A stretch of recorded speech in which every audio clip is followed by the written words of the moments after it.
Hello everyone. Welcome back to your own study platform Concept Corridor and I'm your host and host Yogita Dhami. So, how are you all? I hope you all are fit and fine. So इसी बात पे शुरू करते हैं आज का video where we are going to cover all the questions given in chapter number 8 that is journey inside the atom. बेटा इस चैप्टर में pause and ponder and revise, reflect and refine में टोटल मिला के I think 33 questions है. So no doubt video थोड़ा सा लंबा होगा but you will be able to understand each and every question in simplest way possible. That's my guarantee. ठीक है? And yes, इस चैप्टर का वन शॉट ऑलरेडी अपलोड हो चुका है. In case you have missed it, link is there in the description. Conceptual clarity के लिए one shot देखना मस्ट है. उसको देख लो, उसके बाद ये क्वेश्चंस बहुत इजी लगेंगे, ट्रस्ट मी.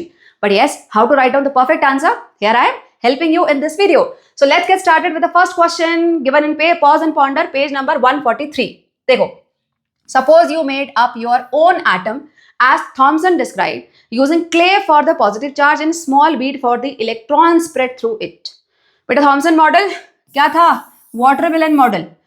तो यहां बताया है कि जो हमारा वाटरमेलन का पल्प था उसकी जगह आपने क्ले ले लिया. So clay is representing the positive charge and उसमें आपने डाले हैं बीड्स. तो जो वाटरमेलन के सीड्स हैं उसकी जगह आपने यहाँ पर बीड्स डाल दिए जो कि क्या रिप्रेजेंट कर रहे हैं? सारे के सारे नेगेटिव चार्ज रिप्रेजेंट करेंगे. ठीक है, ये सारे नेगेटिवली चार्ज हैं. अब आगे कंडीशन पढ़ते हैं. The positive charge on the clay is lesser than the total negative charge of the beads. Okay बेटा, थॉमसन के अकॉर्डिंग जो एटम था वो इलेक्ट्रिकली न्यूट्रल था. क्यों था? बिकॉज जितने इलेक्ट्रॉन होंगे उतने ही वहां पर पॉजिटिव चार्ज भी होंगे, वो एक दूसरे को कैंसिल कर देंगे और एटम न्यूट्रल हो जाएगा. राइट? लेकिन यहां कंडीशन दी हुई है कि positive charge on the clay is lesser. So let's say negative charge 10 है यहाँ पर, 10 नेगेटिव, और आपके पास पॉजिटिव है सिर्फ 8 positive. So what will happen in this case?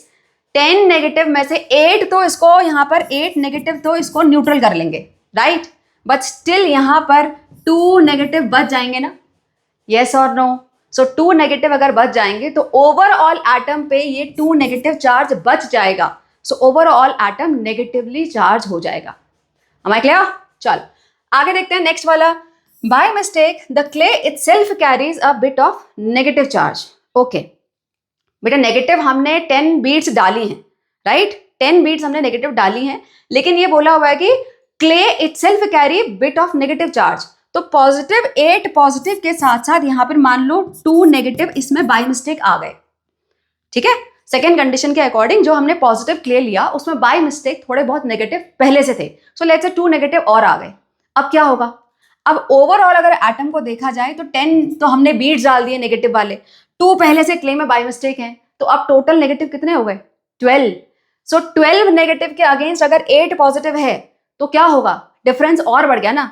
फिर तो एटम और ज्यादा नेगेटिवली चार्ज हो जाएगा. Am I clear? So this way your atom cannot be neutral. Let's have a look here. If the positive charge is less than the total negative charge, then what will happen? The model atom would have a net negative charge overall. It would no longer be a electrically neutral atom. Simple. Second वाला देखो. No किस बात के लिए?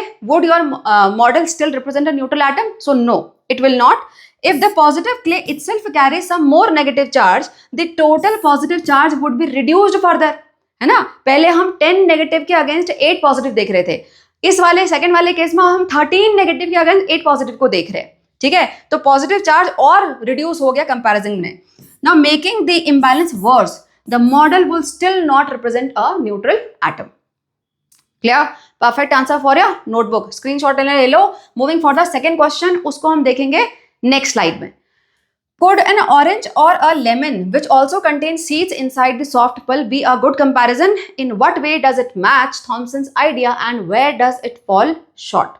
Okay, बेटा ये बोला है थॉमसन मॉडल जो कि वाटरमेलन से मैच करता है, तो वाटरमेलन के जैसा ही वाटरमेलन की जगह अगर हम यहाँ पर ऑरेंज या लेमन को देखें तो क्या थॉमसन मॉडल से रिप्रेजेंट करेगा ये? बेटा क्या डिफरेंस होता है वाटरमेलन और लेमन या ऑरेंज में? वाटरमेलन में भी पल्प होता है, यहां पर भी पल्प है. So that is the similarity. यहां पर जो पल्प था वो पूरा पॉजिटिव स्फीयर को रिप्रेजेंट कर रहा है, यहां पर भी हम बोल सकते हैं यहां का पल्प भी पॉजिटिव स्फीयर को रिप्रेजेंट करेगा. है ना? इसके अंदर भी सीड्स हैं जो कि नेगेटिव को रिप्रेजेंट करते हैं, यहां पर भी सीड्स हैं जो कि नेगेटिव को रिप्रेजेंट करेंगे. So this is the similarity. लेकिन where it is falling short, where does it fall short? बेटा यहाँ पर सीड की प्लेसमेंट देखो, यहाँ पर सीड्स हैं स्कैटर्ड, है ना, इवनली स्कैटर्ड। यहाँ पर they are clustered at one place, जो कि थॉमसन ने बिल्कुल नहीं बोला था, है ना। थॉमसन ने बोला था कि पूरे के पूरे स्फेयर में सीड्स हैं, इलेक्ट्रॉन्स हैं, स्प्रेड हैं, लेकिन इसको देखा जाए तो सीड्स सारे एक ही जगह सेंटर में क्लस्टर्ड है, तो यहां पर ये इट विल फॉल शॉर्ट। ठीक है, आंसर देखो कैसे लिखेंगे इसका, partially, so it is matching partially. Why?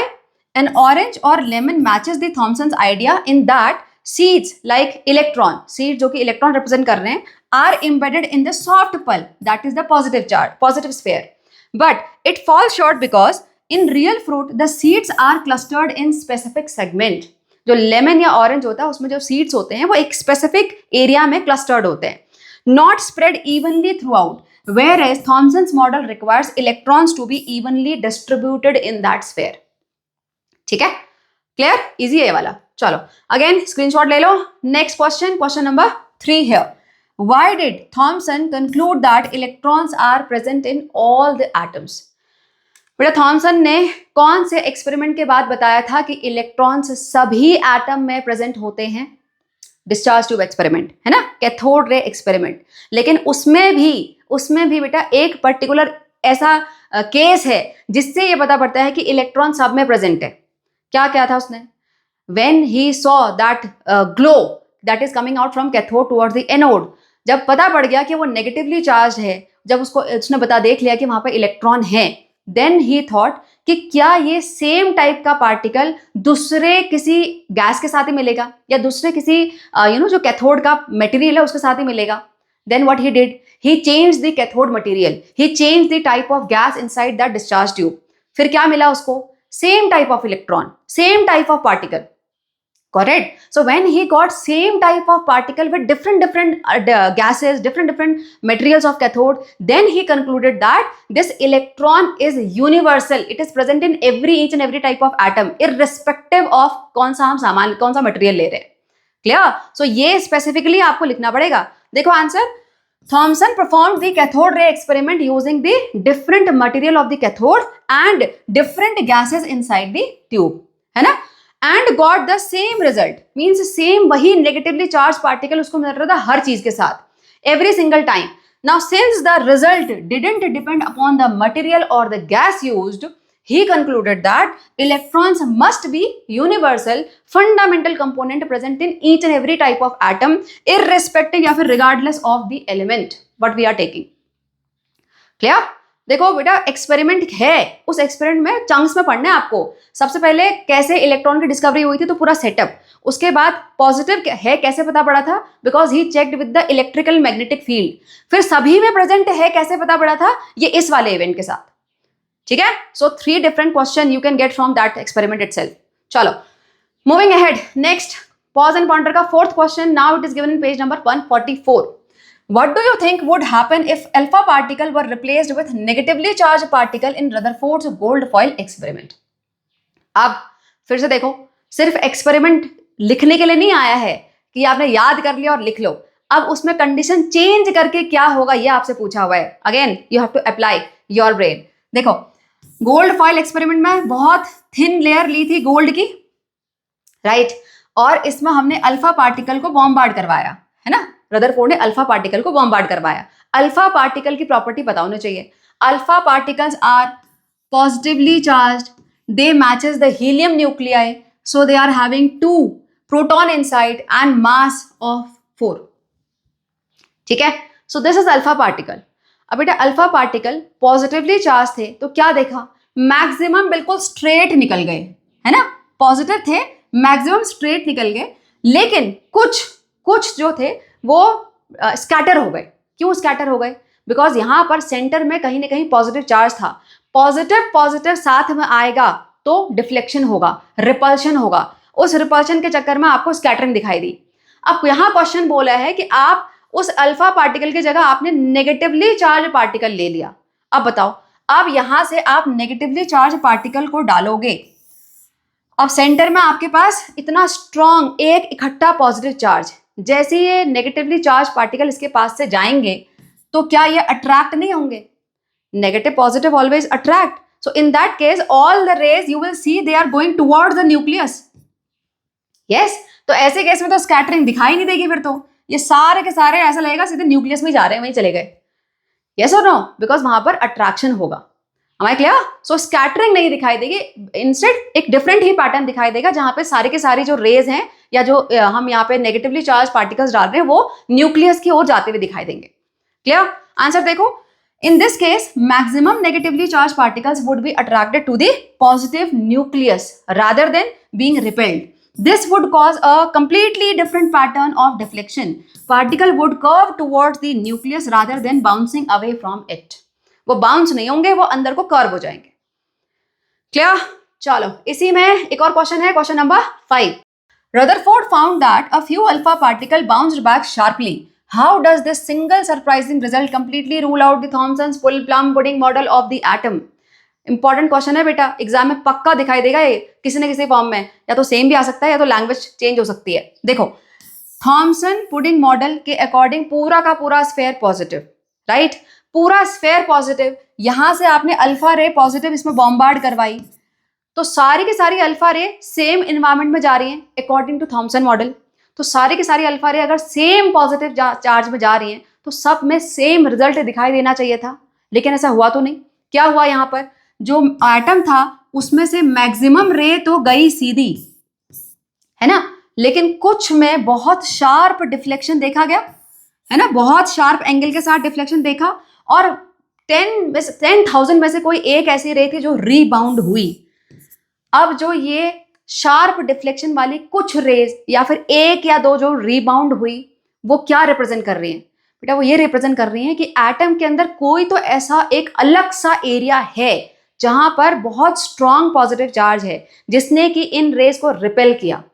हर जगह नहीं है वो, हर जगह होता तो सारी की सारी रे रिपेल होती ना, सारी की सारी रे में इतना शार्प डिफ्लेक्शन होता, लेकिन ऐसा नहीं हुआ. यहां पर कुछ ही रेज में वैसा शार्प डिफ्लेक्शन हुआ, which shows that all the positive charge is concentrated at one particular area. It is not completely scattered in similar way in whole sphere. समझ में आया?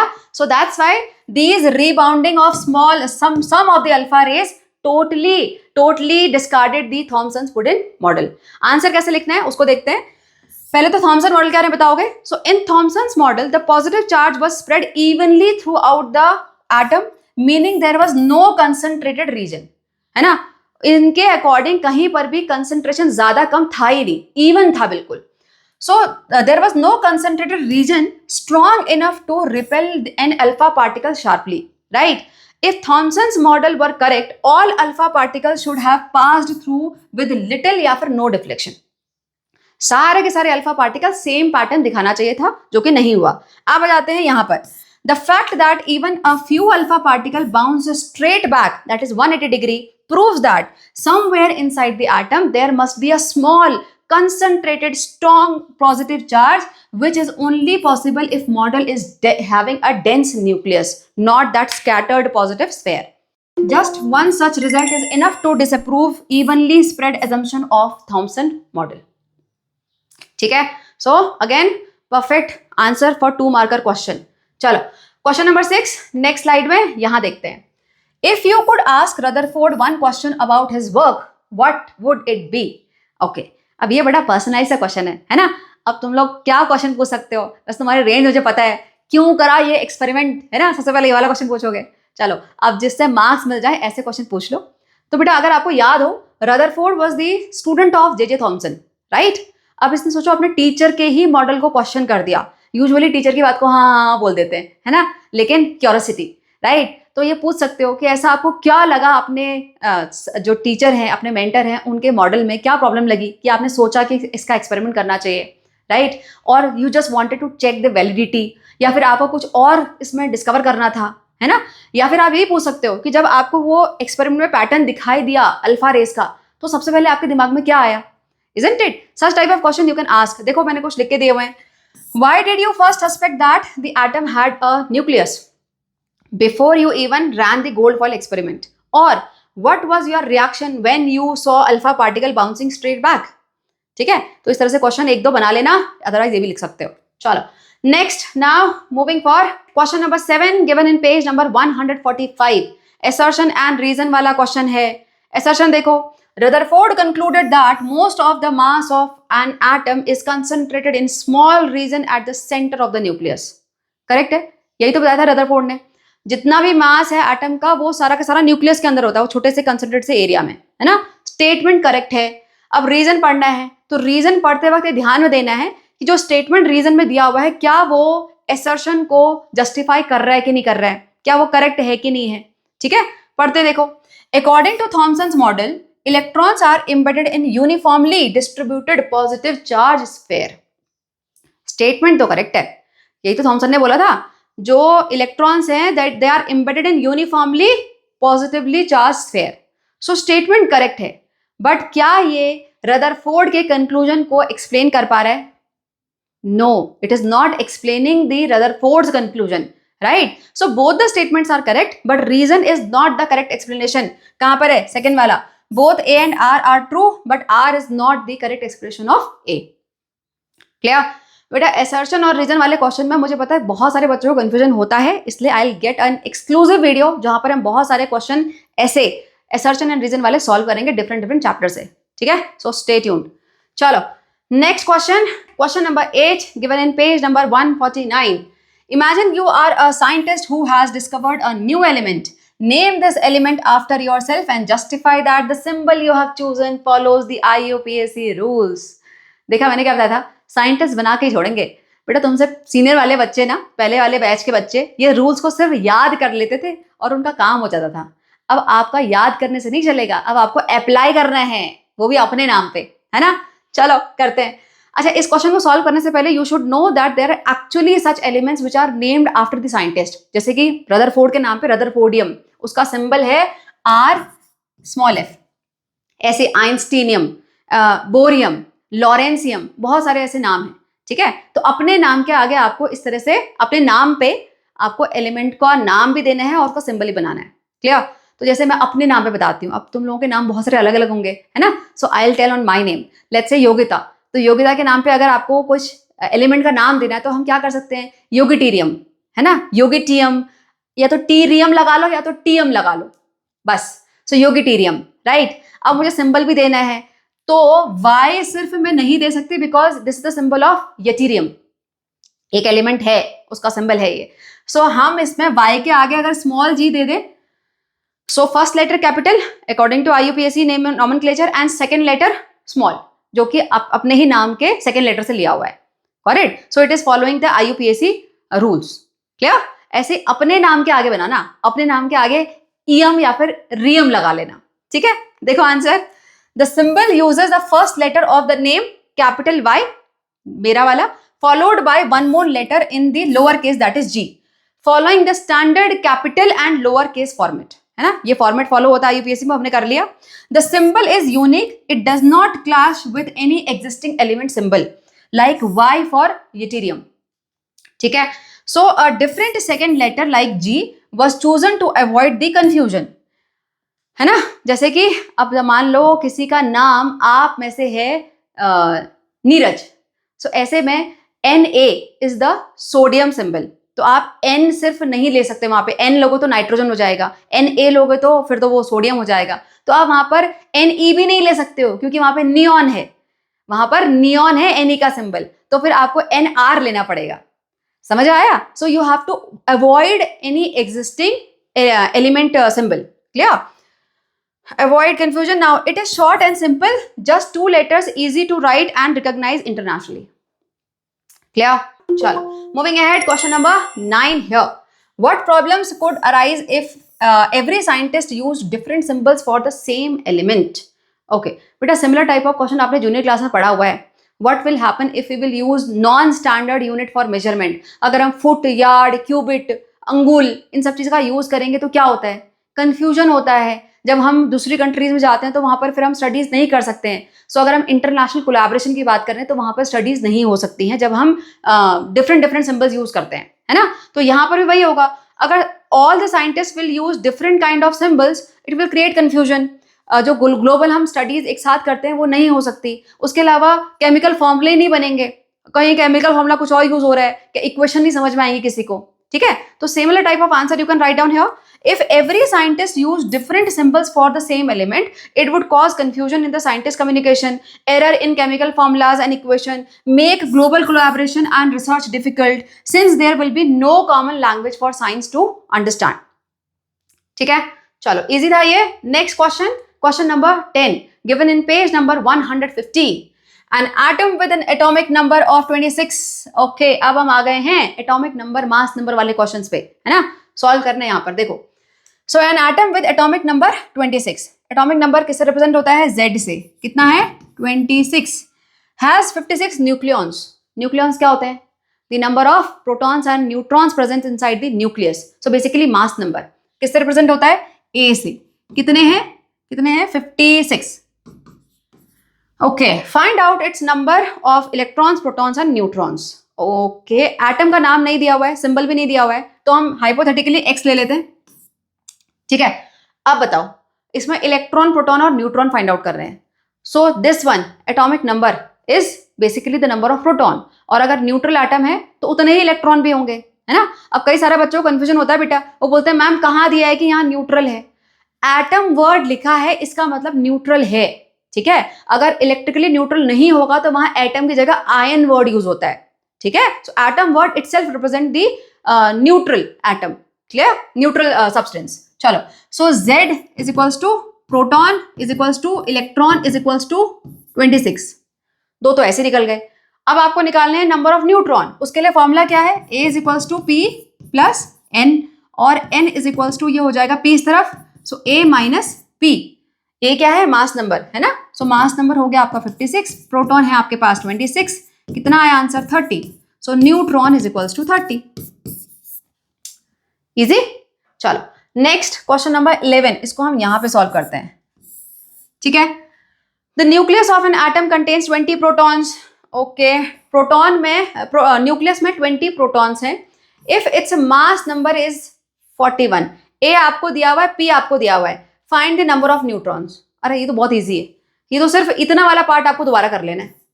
कर लोगे? चलो कर लेती हो अभी, है ना. मेरे साथ सॉल्व करो, मुझसे पहले आंसर बताओ इसका फटाफट से टाइम के साथ. देखो, so A is equals to P plus N again, फिर से वही होगा N इस तरफ, A माइनस P. आपका A दिया हुआ है कितना? 41, एंड P है आपके पास 20. आंसर आ गया 21. इजी, 1 मार्कर क्वेश्चन है ये. क्लियर? और भी है क्वेश्चन नंबर 12, यहां पे सॉल्व करेंगे दूसरी स्लाइड में. 12 here. An atom has 18 neutrons. Neutron दिए इस बार, an atomic number 17. What is its mass number? और भी इजी है बेटा. Atomic number Z is equals to number of proton. कितना है? 17 दिया हुआ है, और आपके पास न्यूट्रॉन ऑलरेडी दिए हुए हैं 18. आपको निकालना है mass number. A is equals to N plus P. अब इसके आगे सॉल्व कर लो और मुझे आंसर बता देना कमेंट में कितना है. ठीक है, N दिया हुआ है, P वहां से निकल गया. नेक्स्ट, एन एटम A के ऊपर 23 है. अगर सुपर स्क्रिप्ट में नंबर दिया हुआ है, इसका मतलब वो क्या है? वो मास नंबर है ना. ये पता होना चाहिए. सो ये है 23 mass number. Has 11 electrons. Find the number of neutrons in it. फिर से एटम है, इलेक्ट्रॉन दिए हैं तो उतने ही प्रोटॉन भी होंगे, राइट. इलेक्ट्रिकली न्यूट्रल है. बस प्रोटॉन आपको मिल गए, आपको मास नंबर दिया हुआ है, न्यूट्रॉन निकाल लो फिर से. So for electrically neutral atom, बेटा इलेक्ट्रिकली लिखने की जरूरत नहीं है, आप न्यूट्रल एटम लिखोगे तब भी हो जाएगा. So for a neutral atom Z is equals to number of P is equals to number of electron. कितने हैं नंबर ऑफ इलेक्ट्रॉन आपको दिए हुए? 11. तो यहाँ पे आपको मिल गया 11. ठीक है, आप पूछा है आपसे number of neutrons. So A is equals to N plus P, N is equals to A minus P. A दिया हुआ है 23 और P है आपके पास 11. निकाल लो आंसर, 22 आ जाएगा. ठीक है, चलें आगे. Next question number 14 given in page number 152. Identify the number of electrons in the outermost shell of the following elements. बेटा आउटरमोस्ट शेल में कितने इलेक्ट्रॉन्स निकालने हैं, तो शेल के लिए पहले आपको इलेक्ट्रॉनिक कॉन्फ़िगरेशन लिखना आना चाहिए, है ना. और आउटरमोस्ट शेल को और क्या बोलते हैं? कौन बताएगा? जिसने वन शॉट देगा उसको तो पता ही होगा, अदरवाइज अगर स्कूल में ही पढ़ लिया तो पता होगा ना. What is we call what we call outer most shell, we call valence shell, है ना। वैलेंस शेल, जो आउटर मोस्ट शेल होता है उसको वैलेंस शेल बोलते हैं। तो वैलेंस शेल में कितने वैलेंस इलेक्ट्रॉन है, बेसिकली ये पूछा हुआ है, ठीक है। देखो कार्बन, इसके लिए इलेक्ट्रॉनिक कॉन्फ़िगरेशन के लिए हमें किस पे ध्यान देना होता है, सिर्फ एटॉमिक नंबर पे, एटॉमिक नंबर 6। सो के एल एम ये शेल होते हैं ना। अभी इसके लिए के में आएंगे 2, एल में आएंगे 2, आपको 6 चाहिए तो 2 + 4। सो आउटर मोस्ट शेल में कितने इलेक्ट्रॉन, 4। इस केस में इसका आंसर हो जाएगा 4 आउटर मोस्ट इलेक्ट्रॉन। एफ में आ जाओ 9, सो 2, अब 2 + 7 तो यहां पर आउटर मोस्ट में आ गए 7। सो कितने इलेक्ट्रॉन है आउटर मोस्ट में, यहां पर 7। सिलिकॉन 14, सो 2 + 8 10, अब 10 + 4, सो एम शेल में यहां पर आएंगे सिलिकॉन में 4, राइट। तो यहां पर हो जाएगा आपका आउटर मोस्ट इलेक्ट्रॉन 4। आपसे आउटर मोस्ट शेल भी पूछा हुआ है, तो आप यहां पे लिख लेना 4 इलेक्ट्रॉन्स इन एल शेल, यहां पर 7 इलेक्ट्रॉन्स इन एल शेल, यहां पे 4 इलेक्ट्रॉन्स इन एम शेल, ठीक है। Next, right the electronic configuration of the elements having atomic number 12, 16 and 18। Okay, यहां पर आपसे अच्छी बात यह है कि एटम को आइडेंटिफाई करने के लिए नहीं बोला हुआ है, लेकिन आ भी सकता है, ठीक है। तो पता होना चाहिए, मैंने शॉर्टकट बताया था, है ना। अगर शॉर्टकट देख लिया फिर तो पक्का याद होगा। 12 इज Mg, मांग, this 16 is sulphur and 18 is argon. चलो अब आपसे पूछा इलेक्ट्रॉनिक कॉन्फ़िगरेशन लिखो इनका। सो अगेन वही के एल एम एन शेल, सो के एल एम, के में 2, दिस इज 8 10, आपको चाहिए 12, सो 2 हियर, राइट। नेक्स्ट इसके लिए 2 8 एंड 6 सल्फर। नेक्स्ट आर्गन के लिए क्या होगा, 2 8 एंड 8। कंप्लीट ऑक्टेट होता है आर्गन का, पता होगा, है ना। So this is the electronic configuration. चलो नेक्स्ट क्वेश्चन नंबर 16, उसको हम नेक्स्ट स्लाइड में देखते हैं। यहां पर solve this riddle, I am N atom with mass number of 23 and 11 proton. Okay, 23 mass number है, 11 प्रोटॉन है। I am a soft metal and react vigorously with water. ये है बेटा यहाँ पे हिंट वाली लाइन, आपने जूनियर क्लास में पढ़ लिया हुआ है। 2 ऐसे metals which can be cut through the knife, sodium and potassium, they react vigorously with water, इसलिए उनको केरोसिन में डिप करके रखते हैं, राइट। अब 11 किसका है इन दोनों में से, या तो सोडियम का होगा या तो पोटेशियम का होगा। किसका है, सोडियम का, राइट। 11 is sodium. चलो now who am I, how many neutrons do I have, you can also create such riddle। पहले तो उसको सॉल्व कर लेते हैं। सो 11 प्रोटॉन्स हैं, 11 प्रोटॉन्स हैं, 11 प्रोटॉन से पता पड़ रहा है एटॉमिक नंबर 11 है, तो ये हो गया सोडियम, राइट। ये सोडियम है 11, उसका आपको मास नंबर दिया हुआ है 23। आपसे पूछा न्यूट्रॉन निकालो, अब ये खुद निकालो, मैंने बहुत बार करवा दिया है ना, खुद भी से प्रैक्टिस करो थोड़ा सा। सो यहाँ पर वही फॉर्मूला A = n + p वाला लगाओगे एंड सॉल्व इट। उसके बाद नेक्स्ट है you can also create one such riddle, एक मैंने बना के दी है, देखो इसको। आई एग्जिस्ट इन गैशियस फॉर्म, ये थोड़ा हायर ऑर्डर थिंकिंग वाला है, ये हॉट्स वाला क्वेश्चन है, ठीक है। मैं देखती हूँ किसको आता है ये, मुझे मेरे एक्सपीरियंस से पहले मुझे आंसर बताओ इसका। In a gaseous form, I exist in a gaseous form and rarely react with anyone, this is the hint, I rarely react with anyone. Now I am having 22 neutron, 22 neutron है। Who am I and how many electrons I need to complete my octet? कौन बताएगा इसका answer जल्दी से बेटा। Hint, अब जिसको ये हिंट समझ में नहीं आएगा वो बोलेगा मैम इनकम्प्लीट क्वेश्चन है। बेटा इनकम्प्लीट नहीं है, देखो आई exist in gaseous state and rarely react with anyone, तो रेयरली कौन रिएक्ट नहीं, मतलब कौन रिएक्ट नहीं करते हैं, कौन है, नोबल गैस।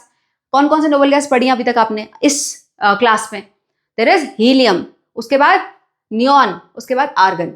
सो हीलियम का एटॉमिक नंबर होता है 2, उसके बाद नियॉन का होता है 10 और आर्गन का होता है 18। तो किसमें लाइकली है कि आपके पास 22 न्यूट्रॉन होंगे, 22 न्यूट्रॉन किसमें हो सकते हैं इनमें से, ऑब्वियसली आर्गन में। सो दिस इज आर्गन, ठीक है। उसके बाद क्वेश्चन पूछा हुआ है how many electrons do I need to complete my octet. इसका ऑक्टेट बना, इसका इलेक्ट्रॉनिक कॉन्फ़िगरेशन लिखो, तो K L M 288 होता है. It needs any electron? No, octet is already complete. ठीक है, चलो let's move ahead. Question number 17 given in page number 156. Two different atoms have 11 protons each, but one has 12 neutrons and other has 13 neutrons. How do their atomic numbers and mass number compare? Are they the same element or the different elements? Okay, बेटा दोनों दो अलग atom है, दोनों के पास 11 proton है. So proton means atomic number. So दोनों का atomic number 11 है. So if two atoms are having same atomic number, it means they are the atom of same element, right? हमने पढ़ लिया था no two elements can ever have same atomic number. ठीक है, तो atomic number same है अगर दो एटम का, पक्की बात है कि वो एक ही एलिमेंट के है. अब क्योंकि 11 है और हमने पढ़ लिया है बहुत बार, 11 एटॉमिक नंबर किसका है? सोडियम का, राइट? सो दोनों एटम सोडियम के ही हैं.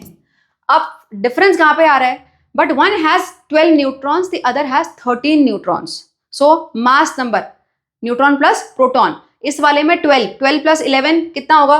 23. यहां पर है 13 न्यूट्रॉन्स, 13 न्यूट्रॉन्स प्लस 11 प्रोटॉन कितने हो गए? 24. सो क्या हो रहा है? Same atomic number, different atomic mass, different mass number. So we are talking here about the isotopes. ये क्वेश्चन आइसोटोप के बेसिस पे है. ठीक है, आंसर देखो कैसे लिखोगे. Both atoms have 11 proton means same atomic number, Z is equals to 11. They are the same element sodium. Now mass number differ है क्योंकि 11 प्लस 12 न्यूट्रॉन एक में है, दूसरे में 13 है, तो डिफर आ रहा है. Since they have the same atomic number but different mass numbers, these two atoms are isotopes of sodium. Specifically इनको कैसे लिखते हैं? Na23 and Na24.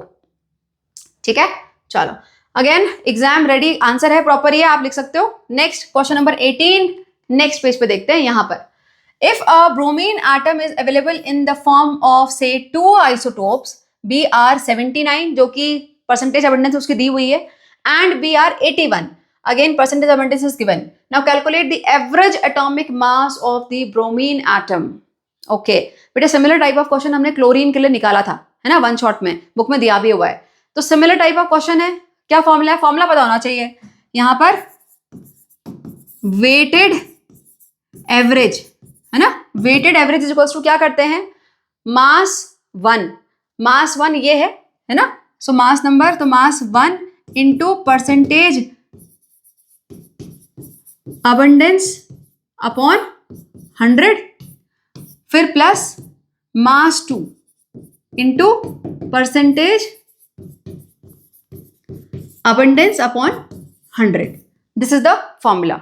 यहां पे आप रखोगे. सो मास 1 आपका फर्स्ट है 79, परसेंटेज अबंडेंस इसके दी हुई है 49.7 अपॉन 100. नेक्स्ट इसको सॉल्व करोगे, प्लस यहां पर मास 2 कितना है? मास 2 ले लेते हैं 81. Just a minute. So 81 into percentage abundance कितना है? 50.3 अपॉन 100. 100 2 0 हटाओगे तो पॉइंट शिफ्ट हो जाएगा. So this will be 79 into 0.497 plus here it will be 81 into 0.503. बाकी की इसके आगे मल्टीप्लीकेशन जो कि आप लोग खुद करोगे, है ना. बैठी करो सारे मल्टीप्लीकेशन और आंसर मुझे बताना. वैसे मुझे आंसर पता है ऑलरेडी, इसका आता है ऑलमोस्ट 79.99, है ना. आपको देख के पता पड़ रहा होगा. This one is 79, this one is 81, तो एवरेज में से 80 आना चाहिए था, लेकिन क्योंकि थोड़ा परसेंटेज अबंडेंस कम ज्यादा है तो 79.99 अप्रॉक्स आता है. ठीक है, चलें आगे. Next, and now we are moving for the questions which are given at the last of the chapter under the heading revise, reflect and refine. Question number 1 here. Choose the correct options and explain the reason for the correct or incorrect options in the context of Rutherford's gold foil experiment. Okay, बेटा true and false है basically यहाँ पर, लेकिन आपको reason भी देने हैं. अगर करेक्ट है तब भी आपको रीजन देना है, इनकरेक्ट है तब भी देना है. ठीक है, और ध्यान में क्या रखना है? गोल्ड फॉइल एक्सपेरिमेंट को. चलो पढ़ते हैं. First one, the experiment clearly showed the existence of neutrons in the nucleus. No, बेटा न्यूट्रॉन्स वर्ड तो बहुत बाद में 1932 में जेम्स चैडविक ने डिस्कवर किया था न्यूट्रॉन को, है ना. तो उस टाइम पे न्यूट्रॉन के बारे में कुछ नहीं पता पड़ा. बस उन्होंने ये बताया कि जो भी पॉजिटिव चार्ज है और जितना भी मास है एटम का, वो सारा न्यूक्लियस में एक छोटे से एरिया में प्रेजेंट होता है. राइट। सो न्यूट्रॉन्स के बारे में कुछ नहीं बताया था, फॉल्स स्टेटमेंट है। रीजन क्या दोगे? Experiment showed the existence of nucleus not neutrons. Neutrons were discovered much later by Chadwick in 1932। ठीक है, सिंपल है ये। Next, the result disproved the plum pudding model and led to the idea of nucleus at the centre of the atom. Yes, this is true, हमने बहुत बार repeat कर लिया इसको। सो स्टेटमेंट ट्रू है। आंसर क्या दोगे? Yes, the results disproved because some of the alpha rays got scattered, which is possible only when all the positive charge is present at the center, somewhere concentrated at one place. It is not uniformly spread in the whole atom, है ना। तो जिसने ये disapprove किया था, answer the unexpected large angle deflection directly disapproved Thomson's evenly spread model and led Rutherford to propose a concentrated nucleus. ठीक है, और भी इसमें थर्ड पार्ट है। The large deflection of few alpha particles indicated that the most of the mass of the atom and positive charge are packed into a tiny center. This is again true. बेटा जहां large deflection हुआ था या फिर bouncing back हुई थी, उससे क्या पता पड़ रहा था? जो अल्फा रे जो कि पॉजिटिवली चार्ज है, वो पक्का किसी अंदर स्ट्रॉन्ग पॉजिटिव चार्ज के कांटेक्ट में आए हैं, तभी जाके इतना स्ट्रॉन्ग डिफ्लेक्शन पॉसिबल है ना। क्योंकि पॉजिटिव पॉजिटिव रिपल्शन होगा। अगर यूनिफॉर्म स्प्रेड होता तो इतना स्ट्रॉन्ग रिपल्शन नहीं होता, है ना। और दूसरा, मास क्यों? बिकॉज अल्फा रेस के पास भी मास है। अगर उतने मास को कोई बाउंस बैक कर रहा है, इसका मतलब वहां पर बहुत डेंस एक जगह पर पूरा का पूरा मास प्रेजेंट है ना। So bouncing back that shows that whole positive and the mass is present somewhere at the one place. Answer, large diffraction could only happen if alpha particle encountered a small dense highly charged region, है ना। This proves that mass and positive charge are concentrated, not spread out. ठीक है बेटा, इस ये वाले question पक्का बार बार repeat होंगे और आएंगे एग्जाम में। ठीक है, देखो नेक्स्ट फोर्थ पार्ट भी है। The way alpha particles were deflected showed that electrons move around the nucleus. No, बेटा जो भी एक्सपेरिमेंट में डिफ्लेक्शंस हुआ था वो सारा न्यूक्लियस से कहीं ना कहीं रिलेट हो रहा है, इलेक्ट्रॉन से तो कोई मतलब ही नहीं है इसमें, है ना। जितना भी रदरफोर्ड का एक्सपेरिमेंट हुआ था उसमें ये बताया गया था कि जो जितना भी मास है या चार्ज है वो न्यूक्लियस से प्रेजेंट है, इसमें इलेक्ट्रॉन के बारे में कहीं पर भी बात हुई नहीं है। So this is wrong, this is false. Answer क्या लिखोगे? The gold foil experiment told us about the nucleus position and the charge, not about how electron move. वो तो बाद में उसने खुद अपनी हाइपोथेसिस दी थी प्लैनेटरी मोशन वाली, है ना। एक्सपेरिमेंट में कुछ नहीं बता पड़ा। So electron motion was addressed later by Bohr's model, not by this experiment. बेटा एड्रेस्ड बाय मतलब उसको करेक्शन जो था वो बोर ने किया था, लेकिन जो प्लैनेटरी मोशन था वो बाद में रदरफोर्ड ने खुद का आइडिया था उनका, लेकिन एक्सपेरिमेंट बेस पे नहीं था। ठीक है, चलो next question, question number 2। Which of the following statements are correct or incorrect according to Bohr's atomic model? Give a reason for each. Similar type of question, लेकिन यहां पर ध्यान में आपको बोर्स एटॉमिक मॉडल को रखना है। ठीक है, first part, electrons loose energy while moving in the fixed orbits and slowly falls into the nucleus.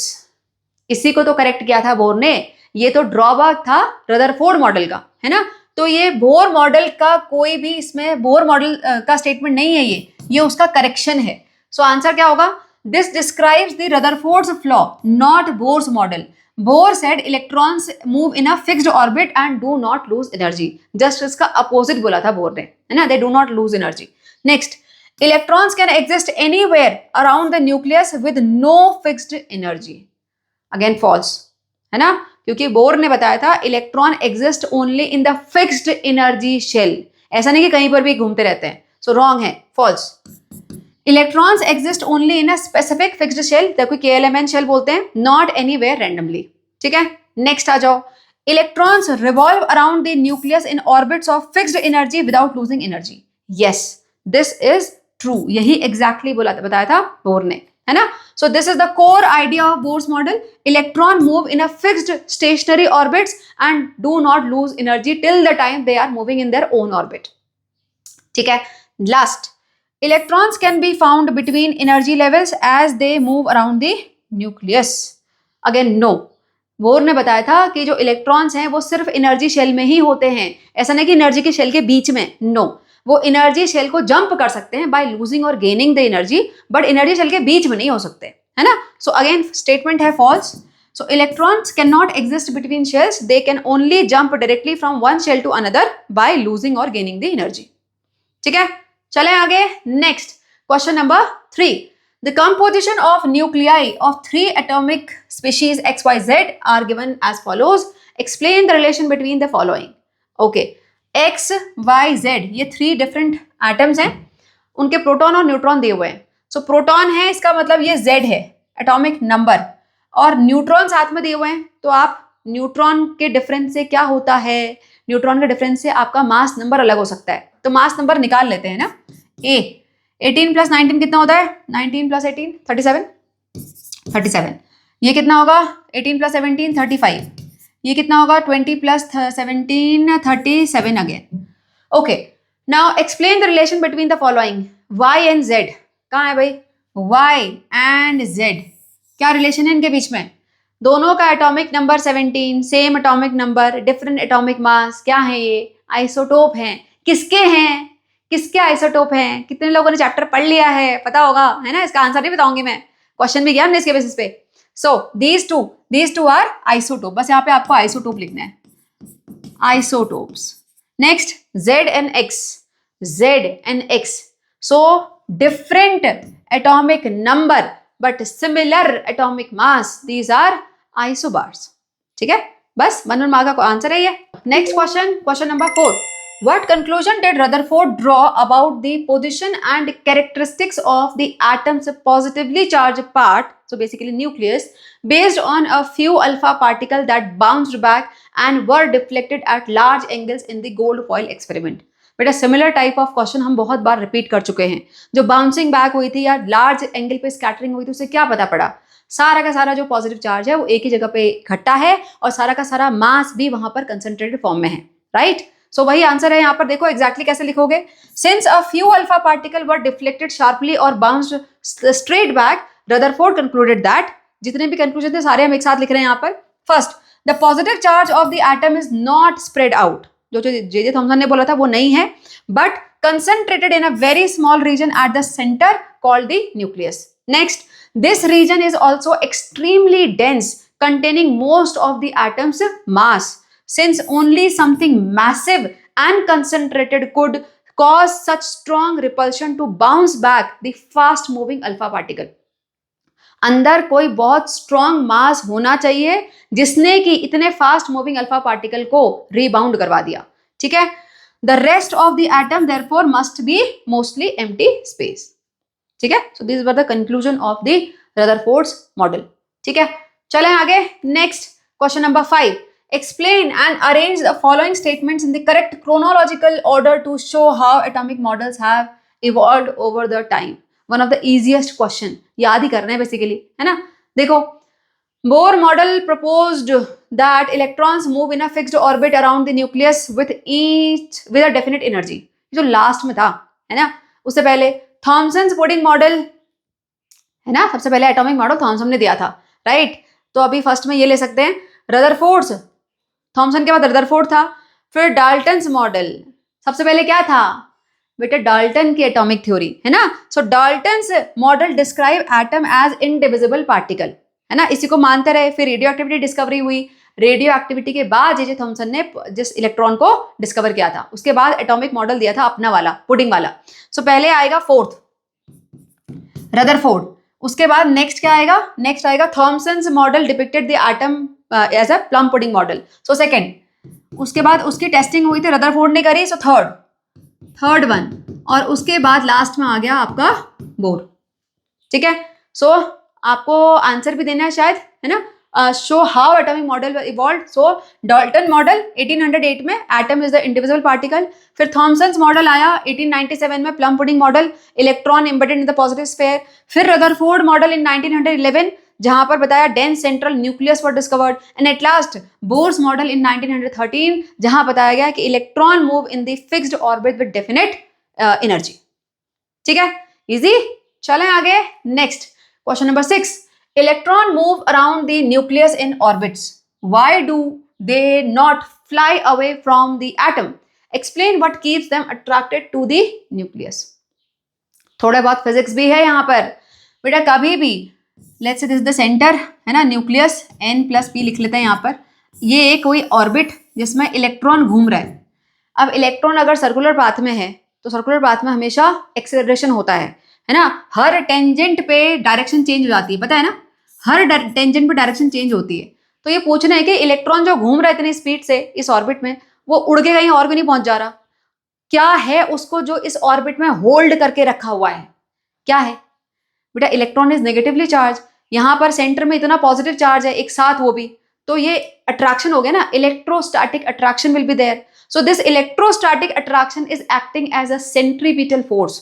आप फिजिक्स में पढ़ोगे अभी सेंट्रीपिटल एंड सेंट्रीफ्यूगल फोर्स, है ना। तो सेंट्रीपिटल फोर्स जो होता है किसी भी ऑब्जेक्ट को सर्कुलर पाथ में इनवर्ड खींच के रखता है, जिससे कि वो अपने पाथ से डेविएट ना हो सके। ठीक है, आंसर देखो, the nucleus is positively charged and electrons are negatively charged, so they attract each other. This attraction act like a centripetal force, continuously pulling the electrons inward and keeping them moving in a circular path instead of flying off in a straight line. ठीक है, easy था answer.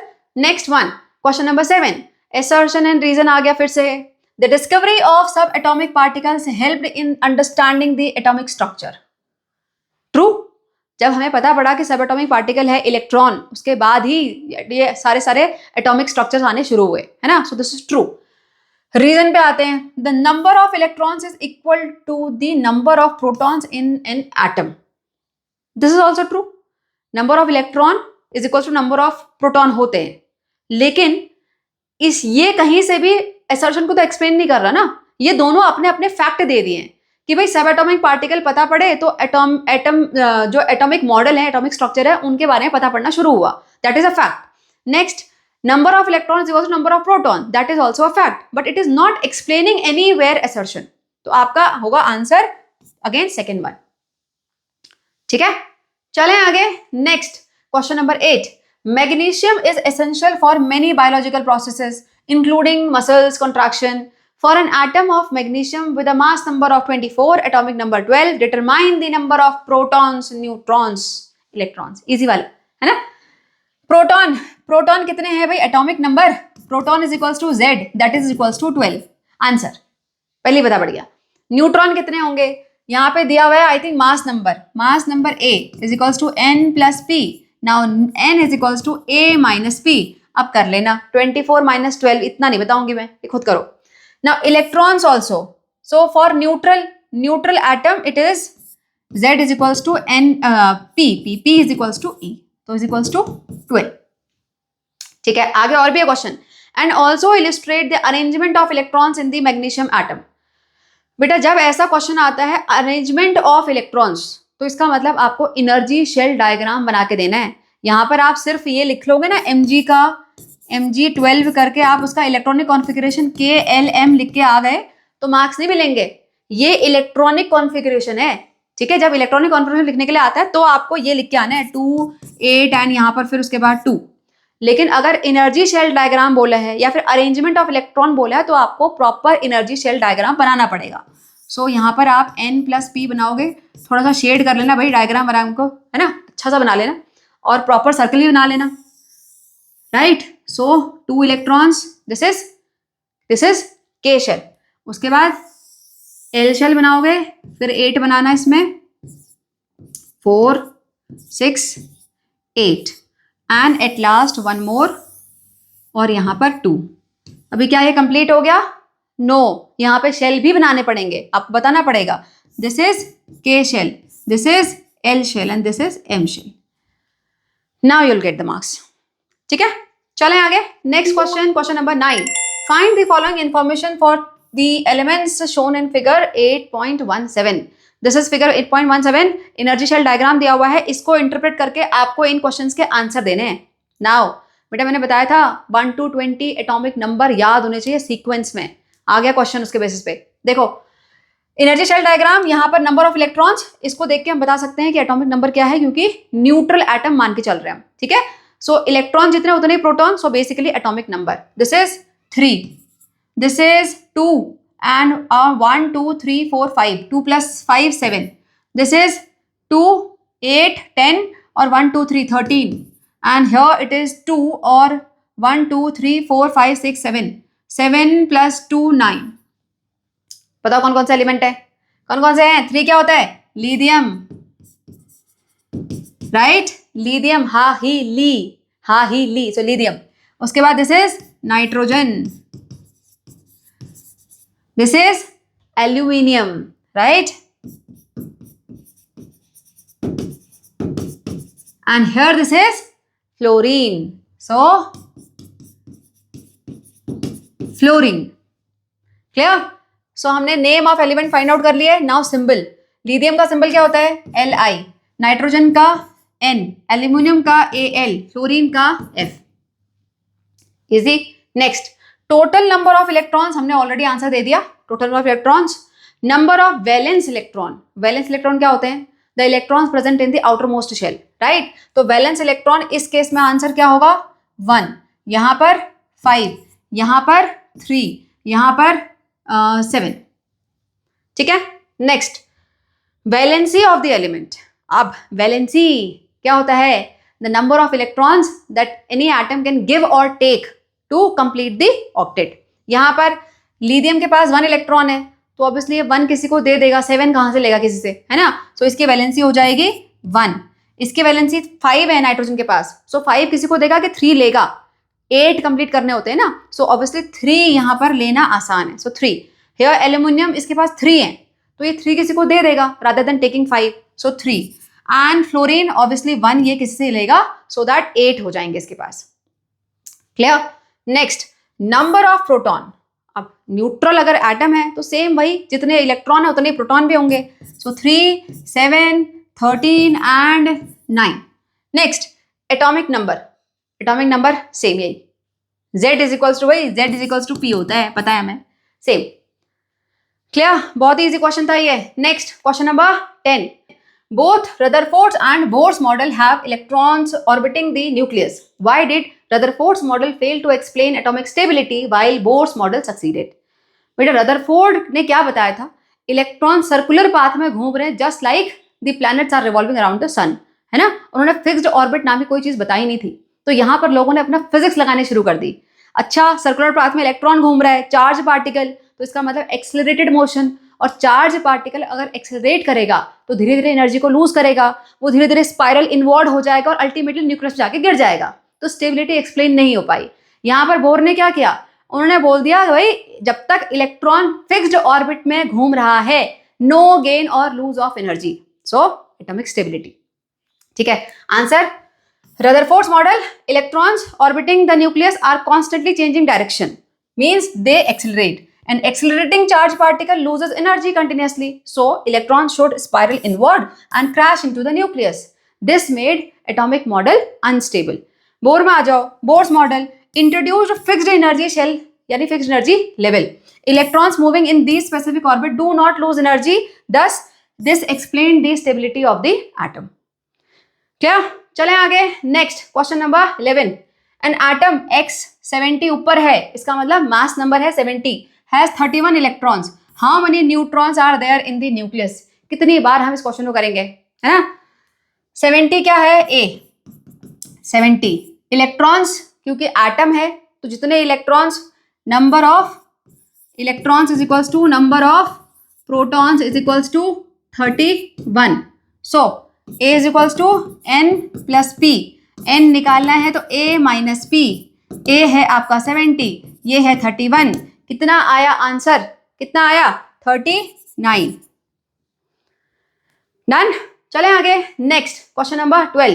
An atom has 79 protons and a mass number of 197. Calculate the number of neutrons and number of electrons. करवाने की जरूरत है, bore नहीं होगा, same same type का क्वेश्चन आते आते। But number of neutron same वैसे करोगे आप, A is equals to N plus P से। अब नंबर ऑफ इलेक्ट्रॉन, यहां पर एटम है सो न्यूट्रल है, तो आप लिखोगे since atom is neutral, number of electron is equals to number of proton and that will be is equals to 79. ठीक है, चलें आगे कर लेना इसको. Next 13, complete the table. Okay, atomic number, mass number, number of neutron, number of proton, number of electron and name of the element also, है ना. ये थोड़ा सा है ट्रिकी. चलो 5 एटॉमिक नंबर है तो नंबर ऑफ प्रोटॉन ऑल्सो 5. अब एटम है तो नंबर ऑफ इलेक्ट्रॉन ऑल्सो 5 और नंबर ऑफ न्यूट्रॉन 6 है, तो मास नंबर कितना हो जाएगा? 11. क्या है ये? कौन सा एलिमेंट है ये? बोरॉन। ठीक है, नेक्स्ट मास नंबर 14 है, नंबर ऑफ इलेक्ट्रॉन 7 है, नाइट्रोजन है, इलेक्ट्रॉन 7 तो प्रोटॉन भी 7 तो आपका एटॉमिक नंबर भी 7। नंबर ऑफ न्यूट्रॉन कितने होंगे, 14 है तो माइनस करो 7 तो 7 ही आएगा। ठीक है, नेक्स्ट यहां पर आ जाते हैं, इसमें 24 मास नंबर है, 12 प्रोटॉन है बेटा, 12 प्रोटॉन, सो एटॉमिक नंबर 12 किसका होता है, मैग्नीशियम का होता है। एटॉमिक नंबर 12 है तो इलेक्ट्रॉन भी 12 होंगे, और आपके पास मास नंबर 24 है तो माइनस करोगे तो 12 ही मिलेगा, 12 + 12 24 होता है। नेक्स्ट एटॉमिक नंबर 15 किसका होता है, फॉस्फोरस का। ठीक है, वैसे बता रही हूं मैं, लेकिन याद कर लो, मैंने जो गाना बताया उसको याद कर लो। देखो 15 मास नंबर, अच्छा मास नंबर छोड़ दो अभी, पहले यहाँ आ जाओ। Number of proton 15, number of electron 15, 15 + 16 31, mass number 31। ठीक है, नेक्स्ट यहां पर है मास नंबर 1। ओके बेटा, मास नंबर 1, बाकी कुछ नहीं दिया हुआ है, सो दिया हुआ है। अच्छा, नंबर ऑफ न्यूट्रॉन 0 है। ओके, मास नंबर 1, सो प्रोटॉन 1 तो इलेक्ट्रॉन भी 1, इसका मतलब एटॉमिक नंबर भी 1, और ये है आपका हाइड्रोजन।